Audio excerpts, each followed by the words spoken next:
let's have a little look at some different bobbins you can get. Now we use, for Torchon, we use what's called Midland bobbins. And they come in all shapes and sizes. The thing that really takes them out from all others is the fact that they're spangled. And these are spangles at the bottom. So you can get very simple plain bobbins. These I've spangled them in wire. I tend not to use wire now. I will go through how to spangle in a later video. You can also get rare woods. This is mahogany, which has been polished. It feels absolutely beautiful to use. And again, it's a different spangle. And that's how I spangle my bobbins now. I actually use, because I'm a jeweller and a silversmith, I tend to use beading thread rather than wire. You can get bobbins made from bone, and this is painted bone, which has been signed, and that's a bluebell. And again, I've spangled that.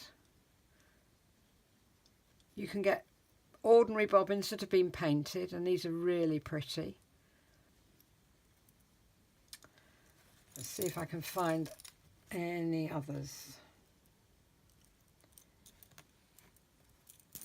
You can spangle bobbins however you like. They're just a weight. You don't have to spangle them in pairs. I tend to, just so that I know where all my bobbins are. But you don't actually have to spangle them in pairs. Those are my two Queen Elizabeth for her 90th birthday. They're in resin, and you can get plastic bobbins as well. And these are plastic bobbins. Again, I've just re-spangled these, and those are my handmade beads on the end.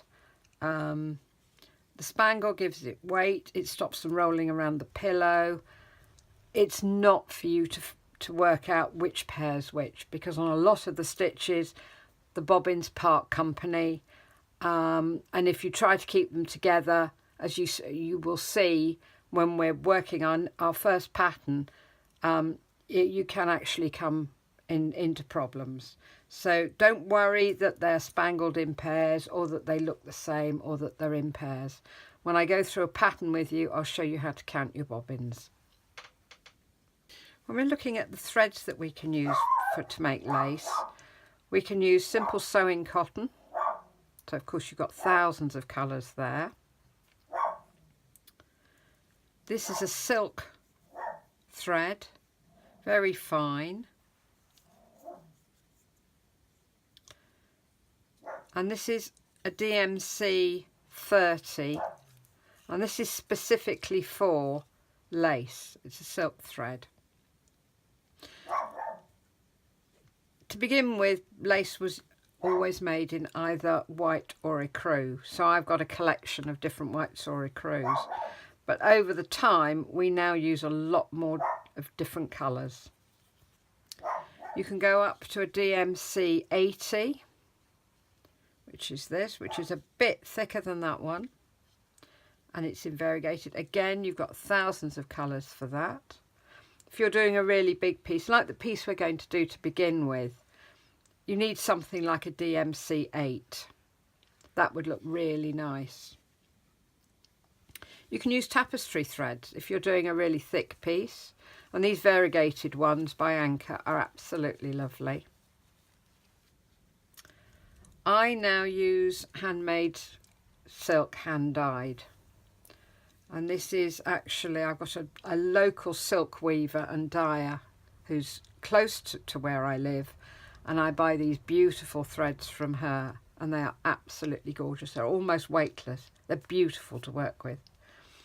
And the last thing you can use is you can use wire. So this is 0.9 of a mil of coloured wire, and you can then make earrings, bracelets, anything you like with bobbin lace. I've also used some 2-ply wool. So if you want to use wool, you need to use 2-ply. It's a bit fluffy, so I would only use it for a very small piece, because otherwise it will split very, very quickly. If we look at the different accessories we need pins, and you can get very thin brass pins, so if you're doing a fine piece of work, or you can use stainless steel pins. I would start with stainless steel pins and work up to the brass pins, because it's very easy to bend those. Glass-headed pins.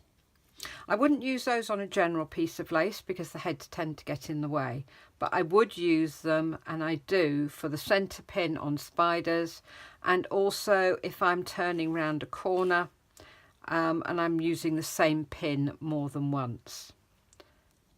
Now we've got some big divider pins. They're very useful for dividing your bobbins up so that you've just got the 4 you're working on. Holding your pin cushion on your lace pillow, because the last thing you want is to pick your lace pillow up and for your pins to go everywhere. And to hold your cover cloths down, out of the way. I've got 2 of these push me pull yous.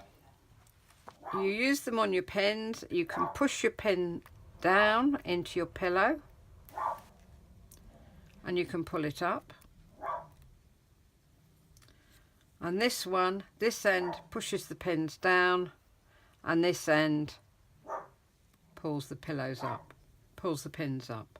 So that's 2 push me pull yous. You don't need those to begin with. It's a nice thing to buy as you're going along. Sharp pair of scissors, always need those. Cork board or some sort of foam board that you can use to prick out your patterns. And for that you just need a sewing needle. This has got a handle, but you can actually just use an ordinary sewing needle, or in fact a very sharp pin. Does the same thing. Whatever it is, keep it safe. Now you've got 2 ways of joining. You've got a 0.5, I don't think you can see this because I don't think I can focus in on it. A 0.5 crochet hook and a lazy Susan. And a lazy Susan is basically a bent needle in a handle. You put thread through your lazy Susan, and then you can put it through your lace, pull your thread through, and then if you're joining in, you can tie it off, or you can knit, you can crochet it in all the way up so your ends don't show, and that I will show you later on. Be careful with your crochet hook because it's like a needle. And those are all the accessories you need. The ones you need to begin with are just those 2. You can do everything with those to begin with.